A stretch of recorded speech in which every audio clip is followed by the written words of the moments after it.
So today on Product Shop, we're finally going to start splitting some motors. We got this big boy, some medium ones, bunch of electric motors. I still got a couple electric motors around here that need to be kind of liberated. But first thing we need to do is get the pump over here for the press. So in order to do that, I want to finish cracking. That might work as a spacer. I want to finish cracking the transformers that I had stopped because I didn't know where my aluminum spacer was. I doubt this wood is going to work, but I always run a spacer in here to offset this thing over. I couldn't run these. There's a couple, not many. We're going to run real quick and clean these up, get a little bit of copper in the bucket. Now there are more transformers here and there's going to be more ballast. But they're all cutters, what I call bastards. They need a little bit more work and they're not going to go through this press. Some of them will go through the second press, but I don't need this pump for that. So this pump needs to go over there. In order to do that, we're going to run a couple transformers real quick. Now last time I ran this,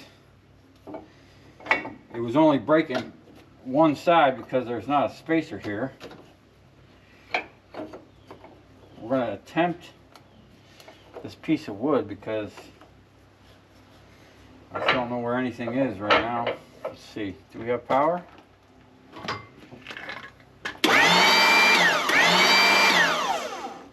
Plenty of power.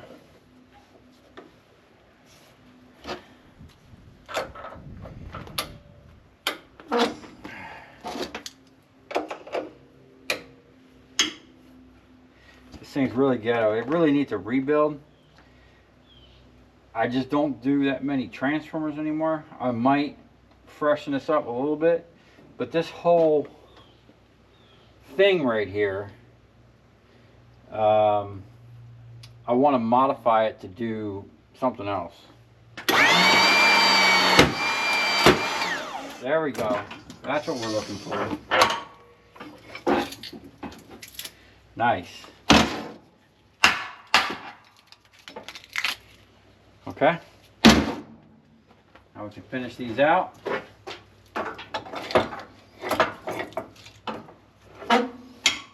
That's bringing me back old school. Back before I did it this way, I mean, the process was pretty much the same, but I would always cut the wires, or I'd have the second guy cutting the wires. And I used it to jerk these out and feed it in.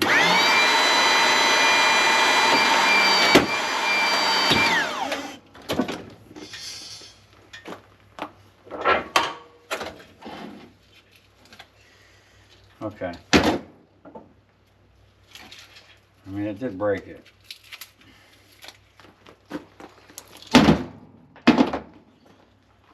Now this one was the one I stopped on. It did break it, as you can see.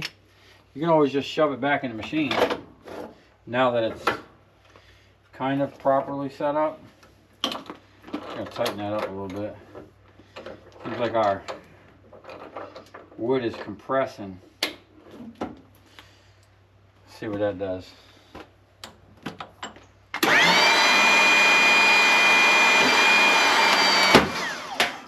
Woo, man, that's loud. But that's a sound I thoroughly miss. This one's going to need some hammer treatment. This one is like a W or like an E and an I. The internet made fun of me for that one time.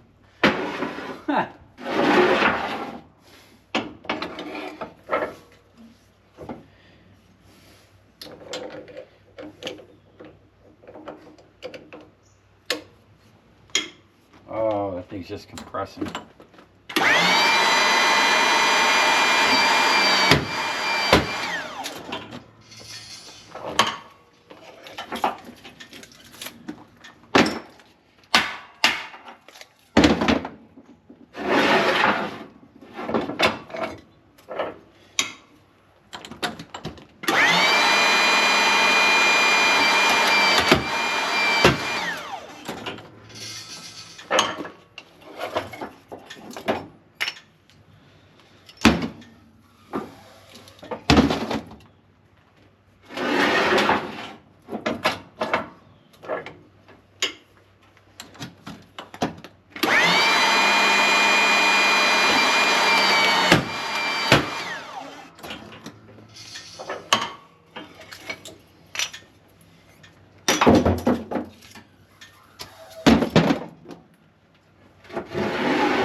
Only broke one side. See that? And that's a double copper. We're definitely putting that back in.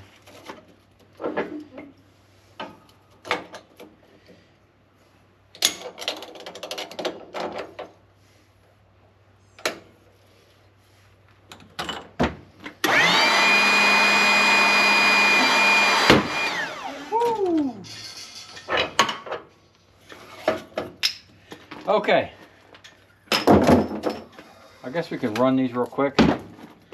I was just gonna move on because we're gonna come back over here later.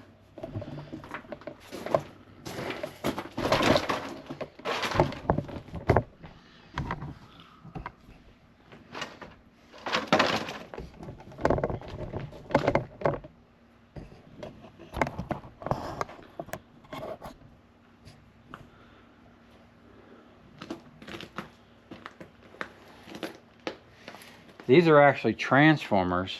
These are the cores from one that's like, the plates are like this. I kept it because it's good to put small transformers on and use it to punch out copper. Same thing with this one. This one was a little different. This one, the whole thing is like this. And then you have to push out the whole core. It's just pressed in there. It's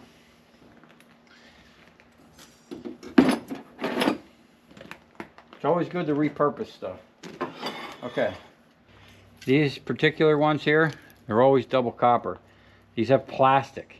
You get 400s and you even get 1,000 waters like this. These ones are always tough. They always make that machine work.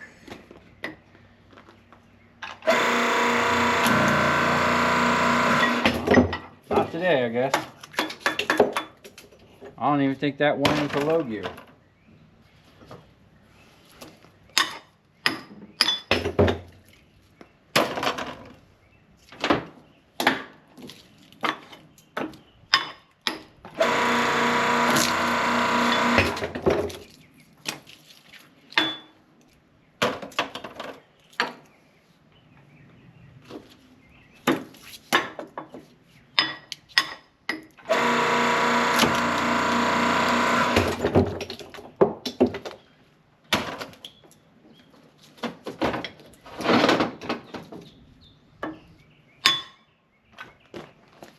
This one, not only can I feel the weight, but you can almost see it.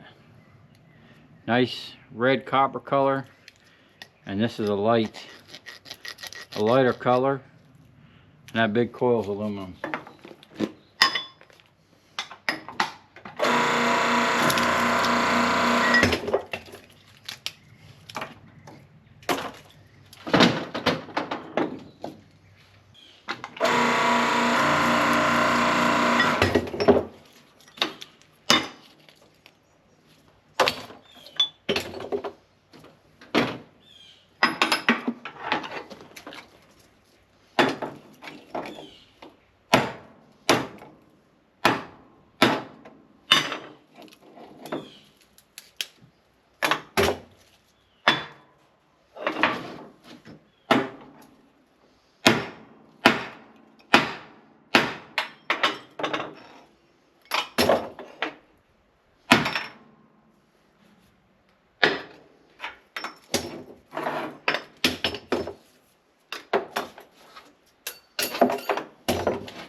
Fishing for copper.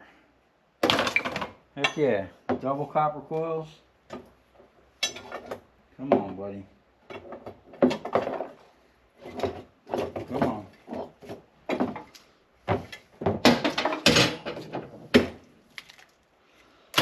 Okay. Only 2 copper or 2 aluminum out of that. That's not bad.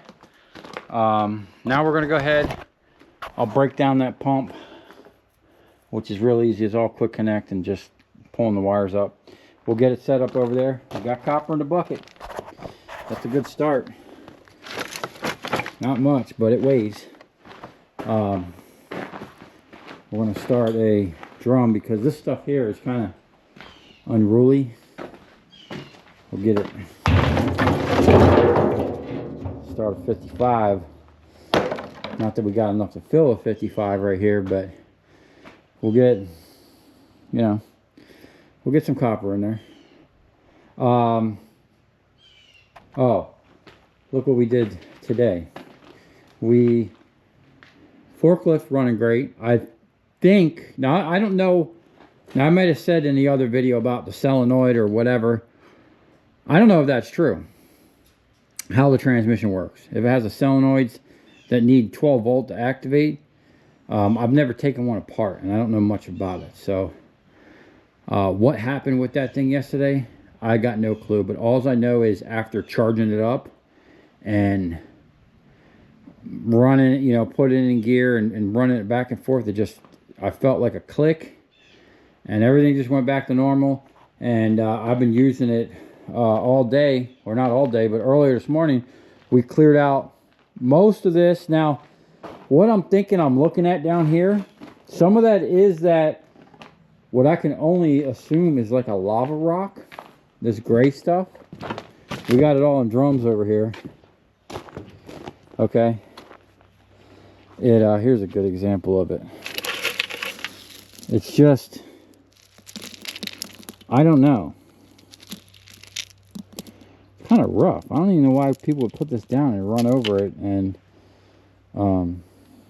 have that as your driveway.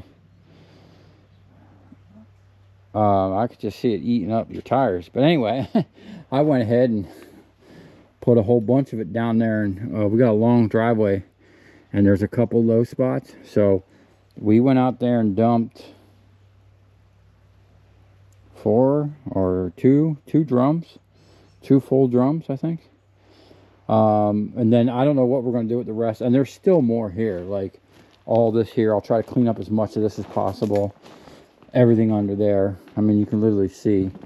And then all back in there. But here's the deal. Some of this is pretty hard. Like this is hard enough to where I could almost come in here with a diamond grinder and surface this and get it flat. Over here, I think this is just pretty much concrete. What I'm going to do, because I got to be on the road tonight when I stop, I'm actually going to bring the hose over here and I'm going to hose all this down and see if that's Portland cement and see if it cures and hardens up a little bit. Obviously, I'll try to smooth it out a little bit. That's just the, you know, because I got so much going on right now. Probably going to be a minute. I haven't gotten with the guy, and I gotta catch up on some stuff. So I might have to put the concrete off for a couple days. Being that I can run my forklift on here now, I can. What we did here is we laid. I almost got stuck here too. We laid this down so I can get those drums out of there. And then when I get a skid steer out here, I'll obviously get them out of here. But I have 1, 2, 3, 4, 5 bins, a barrel of scrap that I need to go through. And what I'll do is I'll just put that plywood out so I can come out straight. And that's the thing I learned. Don't try to turn on all that. Because it's a nightmare. The forklift does not like this stuff. It's very rough, and you know those tires are smooth. They're made for smooth concrete. This stuff here is just going to tear the tires up. But they already tore up, needed replaced. So we're just gonna run it for a little while, or until I catch up on some work. I gotta start bringing in some scrap and going through all this scrap. So yeah, that's what we're gonna do now. We're gonna go through some copper, put some copper in the bucket. Okay, I get all set up. I go to test everything, and we only have one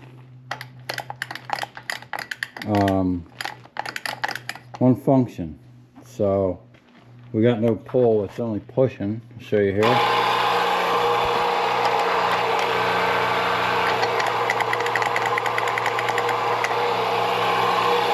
So I'm pretty sure it's probably inside here. We're gonna open this thing up real quick and see what the problem is. Now, I had gotten into this thing before, and I'm pretty sure there was like extra switches in there or something, if I remember correctly. Let's see here.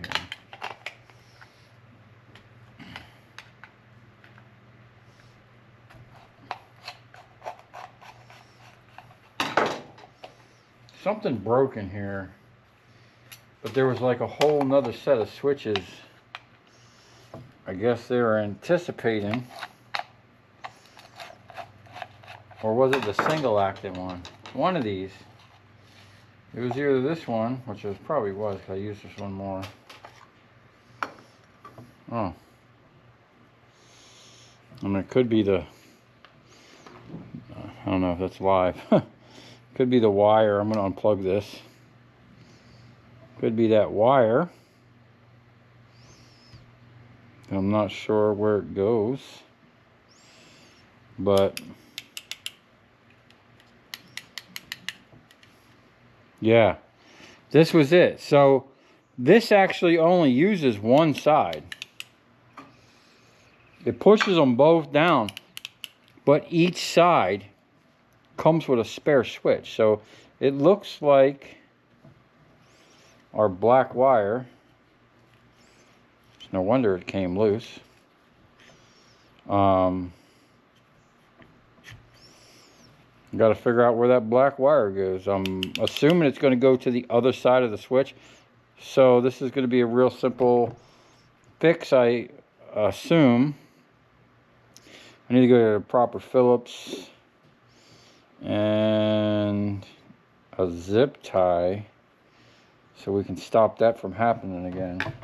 Looks like someone put zip ties on there, but it didn't work. Oh, the crimp fell apart, and I just shoved it in there.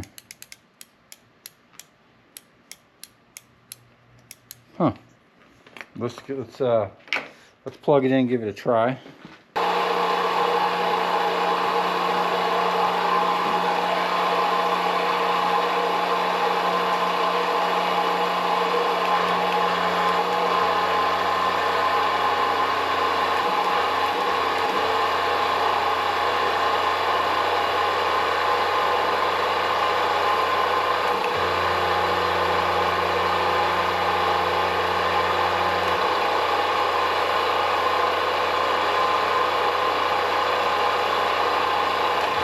Okay, been a while, got air in the system, and we still have a leaky hydraulic we'll have to deal with really soon. But for now, I'm going to go ahead and button that back up. We're going to get this thing dialed in to start splitting. I'm going to actually have to raise it up because we're all the way retracted and this will not fit under there. So we probably got to go up 1 or 2 notches. And then now that we'll be getting back onto this, figuring out a way of adding hydraulics to this is definitely a must. I actually like the 100-ton. I'd like to keep that. And what I'd like to do is actually mount 2 decent cylinders, probably like that size, or maybe bigger, to the outside of this to push this whole rig up and down. So for the most part, I could use those hydraulics on a 3500 psi system or something like that to rapid that up and down. And for certain things, like holding the stuff in place for pulling, I could use that. And then when I need real power and stuff like that for the press, I'll put the pins in, and you know, we'll use that 100-ton 10,000 psi system. That is a proper 10,000 psi Enerpac cylinder. That cylinder is like $8 grand if you had to buy it from Enerpac. And this has got a holding valve, so I can put 100 tons on something, just turn that valve and lock it in place. So in case we need to just, you know, let it sit and simmer under 100 tons for a minute on something. I don't know what we would do that for, but we have that capability. Okay. Yeah, so I'm gonna dial that in and find something to catch the oil that's already leaking. And I don't know if that's air, if it's aerated. I might have to check the fluid, or it might be milk, which means our oil is contaminated with water. I don't know how that would even happen. Either way, it looks like we need to do a whole flush. Flush that out, flush the cylinders, the lines, flush the jaw, the spreader jaw. Because that pump there gets put on so many different things. I don't know. It could have got contaminated. I think that pump was actually... that's right. That pump was in the bed of my truck. Interesting. Okay. Either way, we're going to split some stators. And I need to go round up. Once I get going, I only got these two big ones. Once I get through them, split wise, I'll go round up any electric motors that need to be broke down. Not all of them are going to split. Like, I'm even thinking some of these here, because I had problems with these in the past, and I think it's because of the holder. But other ones split just fine. I don't know. Like that one, am I going to split it, or am I just going to cut the top and then pull it? These are small enough where I can cut one side. I would much rather split it with the guillotine blades. No dust, no wearing out blades. You know what I'm saying? I mean, that's the whole reason I got that. But we might need to figure something out for these thinner ones, you know? They're thin. Maybe I make something that supports that all the way so it doesn't deform. Because when you put it in the V-block, it's only holding out here and the bottom, and gives it all kinds of ability to delaminate. It causes you all kinds of problems. Okay. We're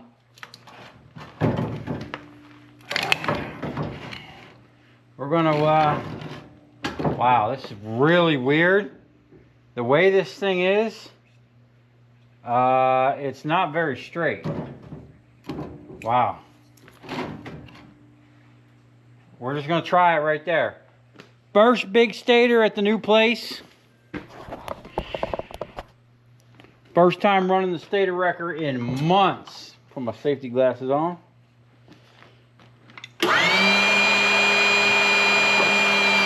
Oh. Shoot.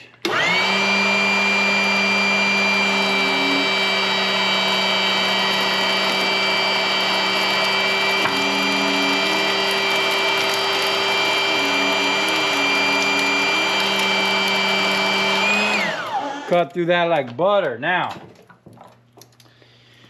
I gotta get a chain. I also gotta go get my jack and jack this thing up, because I forgot this thing rocks all over the place because there's a lot of slop in the pins. And I gotta get a chain. Once I get this off, I can rotate this and peck down on it. So, yeah. Hey, like I said the other day, man, it's like trying to remember how to ride a bicycle. Got to find all the parts.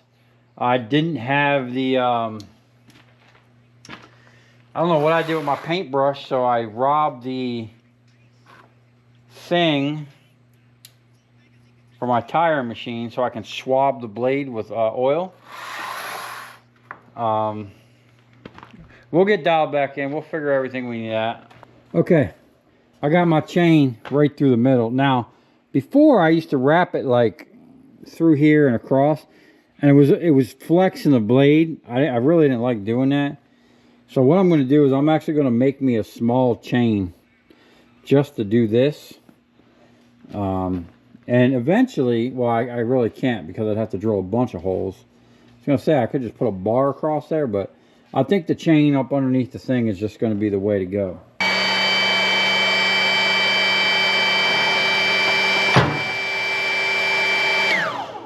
Oh man, you know what's crazy? I don't even know if I got that blade in there right. It's not even all the way in. Okay, we'll remember how to do it someday. Well, now that that's over there, I'm just going to drop it right back in there.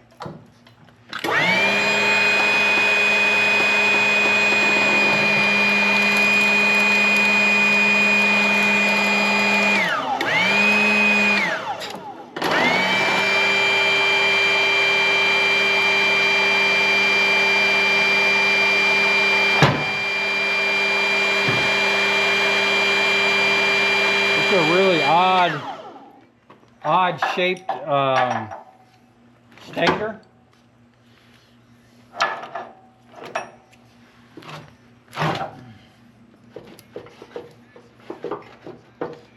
Huh.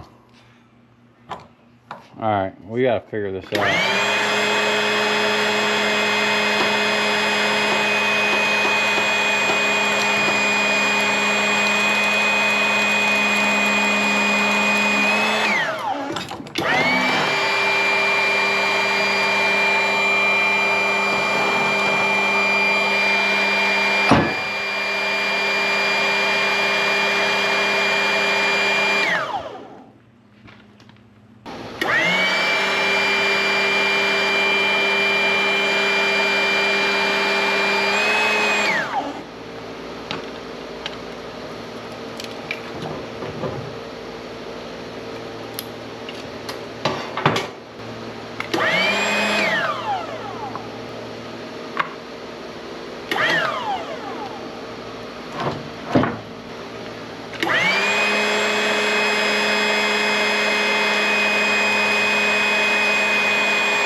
What I was trying to avoid.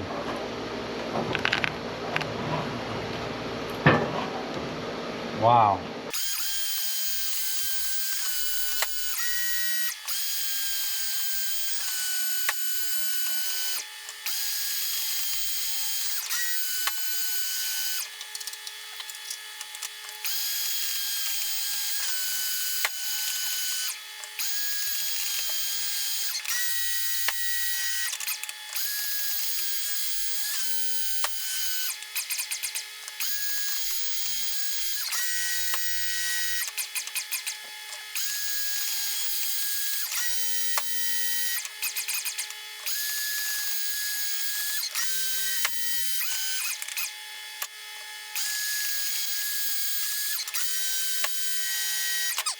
This one is really weird. It's got, these are not straight, they're on like a weird angle. So this is doing all kinds of weird stuff.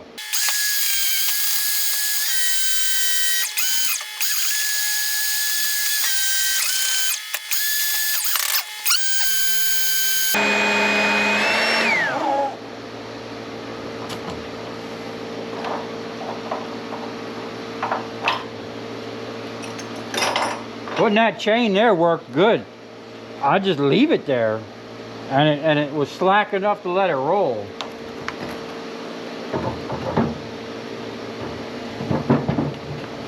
Look at that.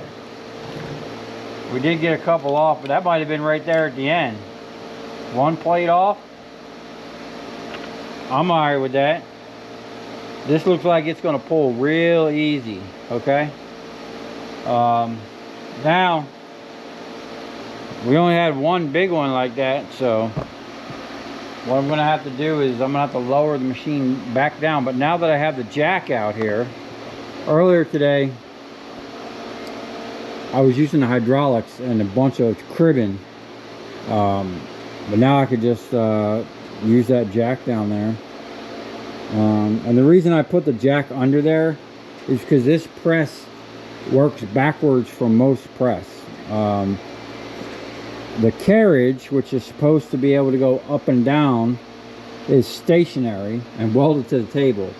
The structure or support that usually is, you know, bolted to the floor or whatnot and doesn't move is the actual part that moves. So we got things kind of backwards here, but this is the way it has to be for what we're doing. You know, we need to have a flat deck table that doesn't move, and the structure.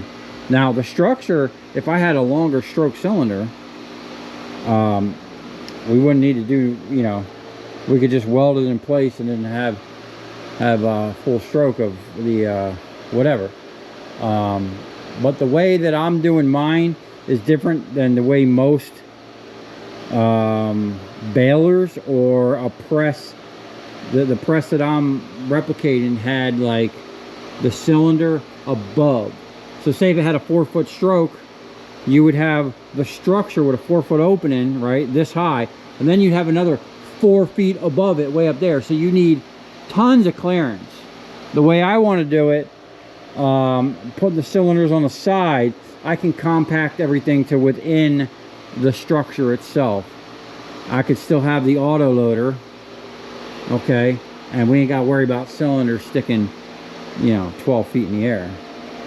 Anyway, I'm gonna get this thing downsized to split this one, and then we're probably gonna have to downsize it one more time, or I might be able to do that one with some spacers, or I don't know, we'll have to see. I might be actually do that one right now with some spacers. I don't know, we'll have to see. Either way, this is anyone seeing this new subscribers, this is a work in progress, and eventually this will get mounted right there on that table, and I'll have my nice 4x10 workbench back. This thing does kind of hinder my flow of processing scrap, but it's nice to have a big old press at the end of your table. Oh, I got something else I found earlier today too, that we're gonna pull some copper out of, so that's gonna be pretty interesting. We've done it before on the channel, but I always like doing them.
these ones that are not round, they really are kind of problematic.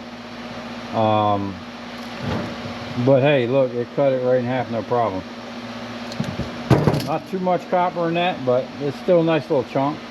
Now I definitely am going to have to lower this down. I think we're just way too far away for this is our next biggest one. Now these, the problem is the stroke on this and the way this angle is and the set heights and the fact that this thing here is a certain height. It's hard. Like if it was a perfect condition where that blade was right over here, that would penetrate it no problem and split it in one pass. But we got to get it the right height. Sometimes I got to shim this. I really do need to make a better setup for splitting, you know, and have this so that it, maybe I put pins on here so this just drops in and locks in pins and don't move around, because this thing moving around, this moving around, everything's moving, and it's not you know, it's not good for that blade. Obviously we got some gnarly chips in here. I'm gonna have to take this thing off and clean that up a little bit, but it's still cutting like butter, man. So I'm gonna get this down, and we're just gonna keep on cutting.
Think we're gonna have to sharpen the blade.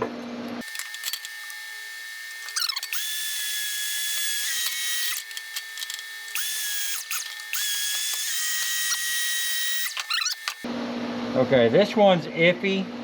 It's real narrow. I'm gonna just give it a shot.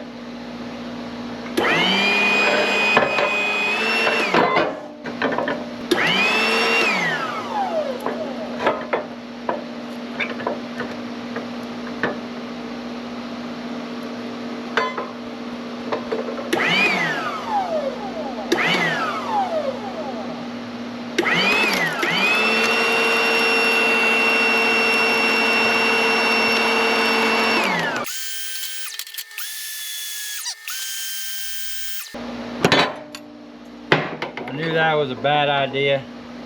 This isn't holding it right, and it just walked off to the corner. So what I'll have to do is I can pull these up to here. The rest of this I'll just cut with a grinder and pull it all the way through. So these kind of are a little different. Last time I think I determined it was better to cut these with a grinder because, well, I don't know, let's just try. I forget, it's been a while. I just remember I wanted to cut it with a grinder.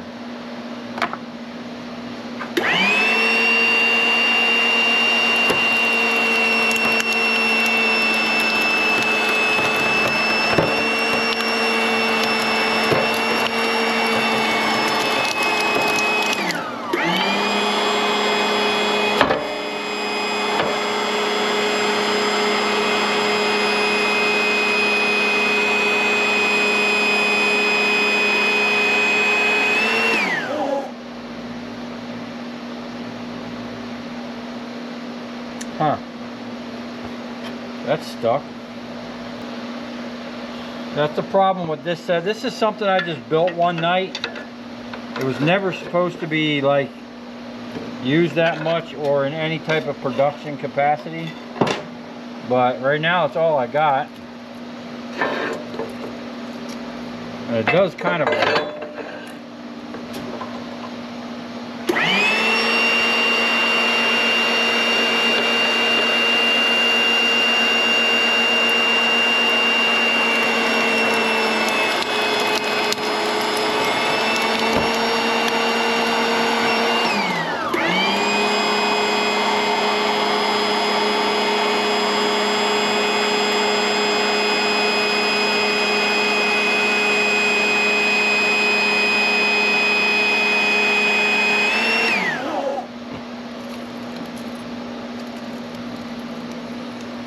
For the most part, it did pretty good. Oh wow, it broke the whole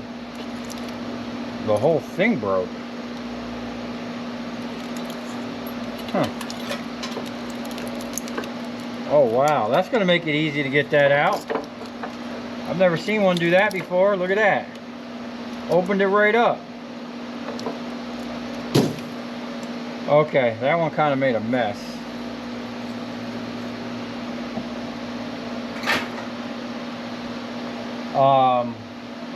Now this thing, maybe I'll just put it right on the thing. Once I get it going.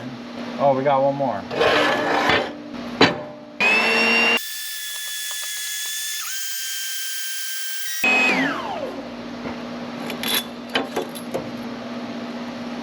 Nice. Works great for them.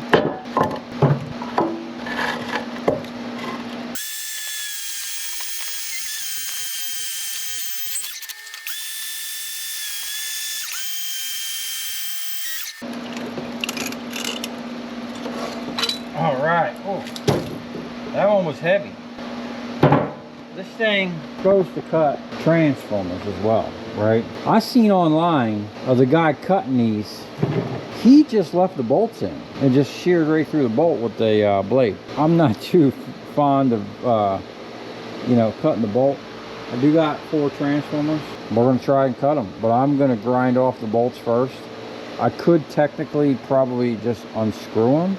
But it looks like they're all going to be all different sizes and whatnot. I'm just going to get the grinder out. It's a one-size-fits-all type operation. And we'll see if we can't split these transformers.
Whoa! Would you look at that?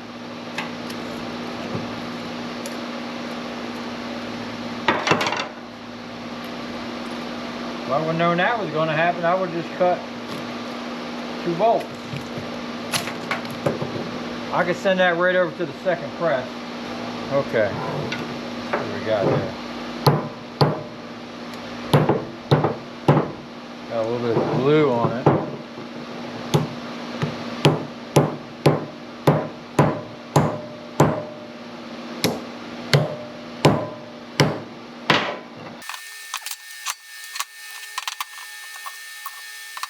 Man, that's tough. We'll have to cut this one from the top. I missed my tip, man. We're missing the tip. We're all the way up.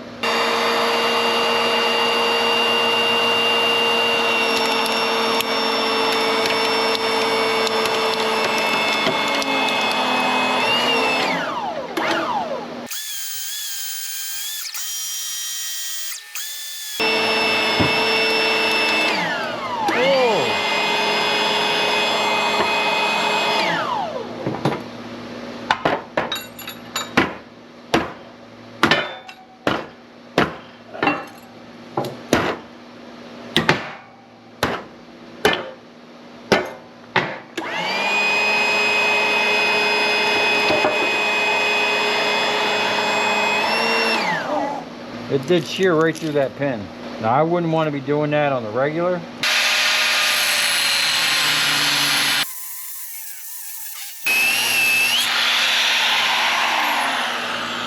I should get the air chisel out.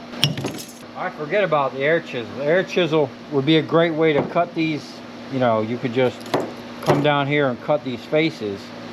But I don't have mine set up right now, or I don't even know where it's at. I'll look for that because I do have air for it now. It's one of the reasons why I got that 220 compressor set up out here. Okay, that's I'm okay with that, and I might even be able to grab that with the claw. So the machine that I'm replicating, the guy had a whole setup, a whole set of jigs for these transformers, and one day so shall we. We don't get a lot of them anymore, but still, it'd be nice.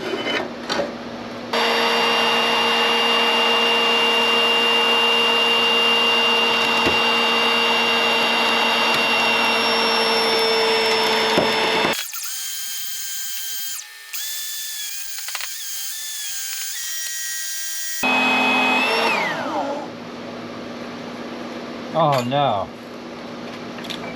This was another one. Man, I guess I'm losing my touch on these transformers, man.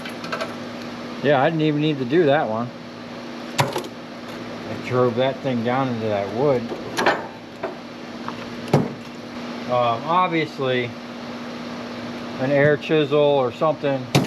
Look at that. We've impregnated the wood with the steel.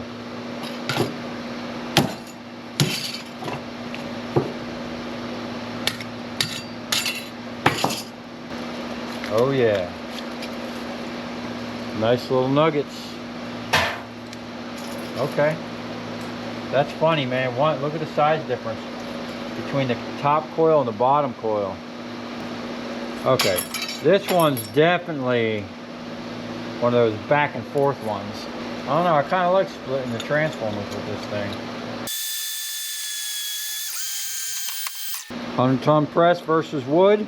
Wood really doesn't, wood doesn't hold up much at all. Man, that is a clean cut. My ultimate goal is to have this blade, well, not this particular one because I'm going to be making my own, in its own little press where it'll have plenty of stroke and whatnot to do what it needs to do, but everything will be locked in and nothing's going to be moving around, nothing's going to be like loose, and I'll have to set it up. It'll just be dedicated. When you have dedicated equipment for a process, everything's so much faster. This is nice because this does a lot. I mean, it does everything. It's a press, it's a splitter, you can crush stuff, you can pull stuff. The problem is the setup. Like, I'm splitting, I'm putting everything here just to bring it back to after I reconfigure it. There needs to be a flow. It needs to come up, split, move on, never come back. Move on to a dedicated puller, you know? So we are going to have this main press is going to be the do-all, because I still have that $700 cracker blade. Might have been 750 bucks. The big cracker for cracking the cast and the cast iron, cast aluminum, or yeah. I don't know where that is. And then the hydraulics. That's gonna get mounted with a trolley and something else. That's actually gonna do two things besides pulling. It's actually gonna be pretty cool. So we're gonna have a multi setup. But what I need to do is get this off of this table and mount it over there. So hear me out. I was thinking, as I always do, we'll turn the fan off.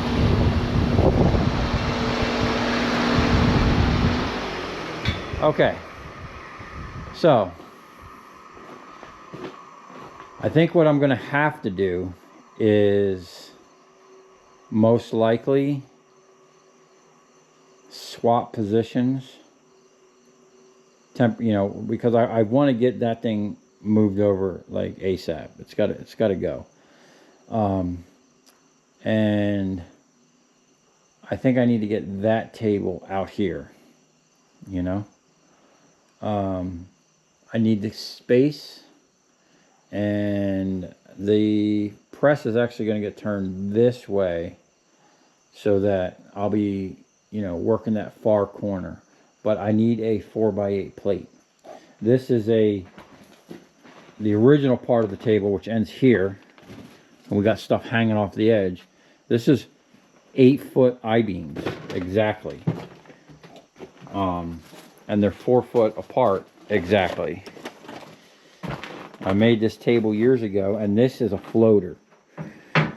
That's just floating. There's 3 of these, I think, or 4.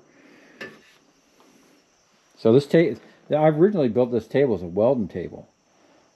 Works awesome as a welding table with just the 2 I-beams and a single floating beam in the middle.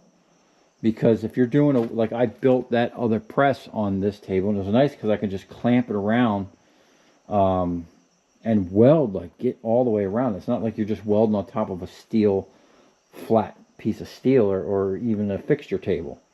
You could, it was actually pretty cool. And eventually I'd like to make another one. Maybe not as big as this, but like a 4x4 or a 4x2 with the beams where I can just clamp stuff. And it's nice for clamping stuff down, but you got to make sure your beams are true. These are perfectly parallel. It took me a lot of time to get them parallel, leveled.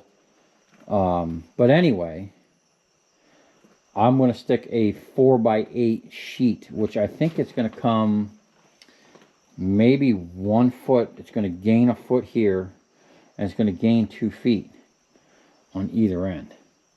And then this press over here is going to get modified, because I don't really use it for transformers that much anymore. It'll still do transformers, but I'm going to set it up to be a puller, because most of these, I mean, even this size, I'm pretty sure I'd be able to get whatever the width of that is.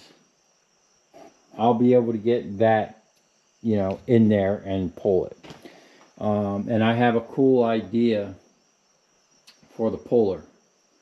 How I'm gonna work out the stuff like that. But I got to, gonna take a little bit of time, but it's gonna be, like I said, that's why I named this table the Copper King, even though it's not done. When it's done, it's gonna be one system that's gonna pretty much do everything in the realm of like extracting copper from transformers, electric motors, stators, copper wire, I don't know, whatever else has got copper in it, alternators. We want to be able to do it all. Okay, so on that note, I am going to, we have a couple more.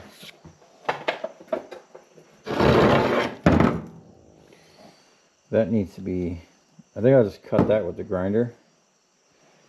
I did find my new, I tried to cut a hole in the floor over there with that grinder. See how deep it was, but it was so, with the diamond blade, it was so worn out, it's not even worth it. I wonder if I should try this one. I mean, that one did cut it. So we're gonna get set up, and we got these here too.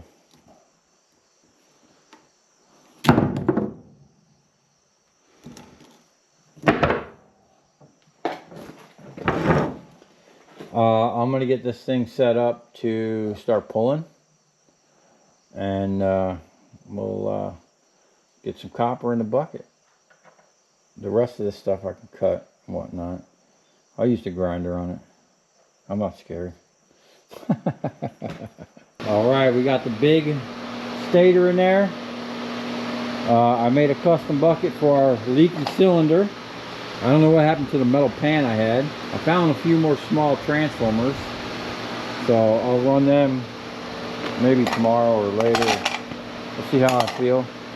It's getting late, but we're going to at least start pulling some copper out of these here, and I'm going to try to pull that in one piece. I think I can get it. And here's that thing I was talking about earlier. That's stainless steel and copper. Now, I never had a good way of getting that off until I clamped it down in the press and pulled it with this hydraulics. And it just pulled that stainless steel right off there. And there's a little decent nugget of copper in there, plus the stainless.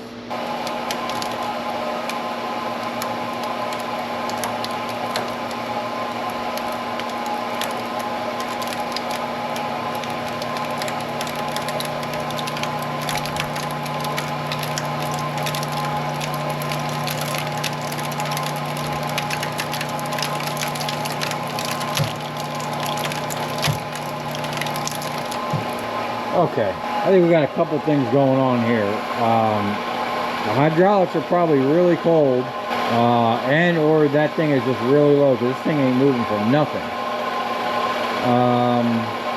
Give me a minute, let me sort this out. Okay, so that thing was almost completely empty. I had just a little bit of oil left. I don't even know where I got that oil from.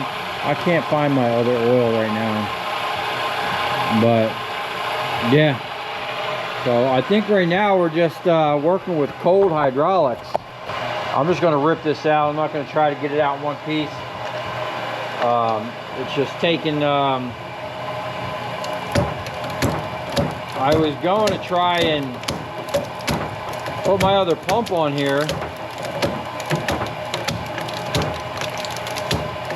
but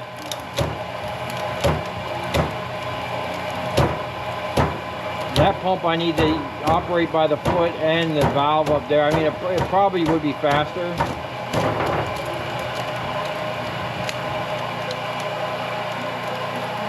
I don't know. We'll see. I'm going to run these hydraulics for a little bit. Usually, when you start out with them, they're pretty cold. That's a nice little chunk of copper there. I'm going to keep this copper separated. I want to know how much was in that. We did the rotor for this the other day.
Okay, so hydraulics is really slow.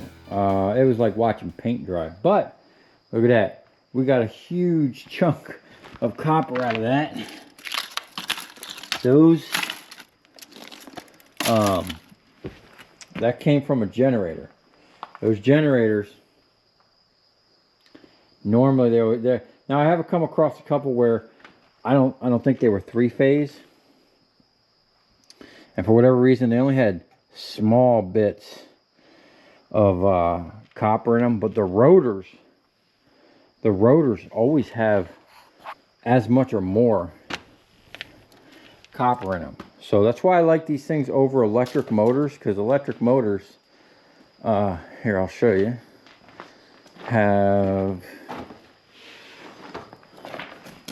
electric motors have these. Okay, aluminum rotors. Okay, now I'm fortunate I can throw them in with the iron aluminum and get 15 cents a pound for that. Some places, a lot of people say that most places won't pay that. They're just going to give you a shred, which kind of sucks. So let's see what we got here. Ooh, so close. Well, I think it is 2 pounds for that milk crate anyway. 49, so let's say that's 49.5 pounds. I think it's 2 pounds for the milk crate. So just that thing had about $188 in copper. Now, with the weight of the casing, the core,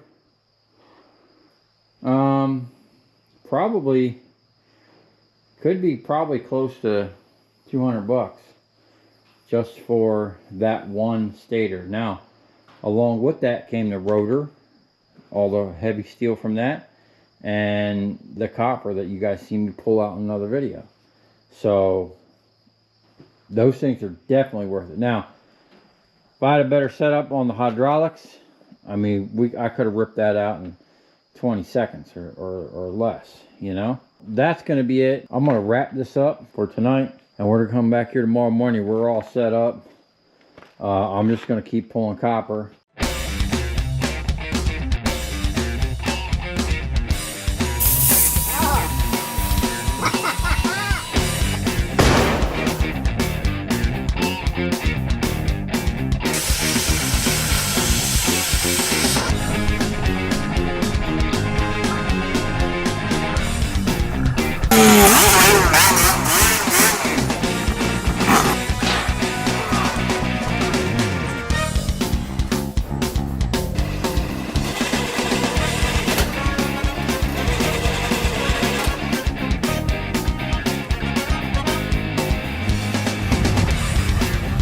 I'll tell you where we're going, right to the scrap yard.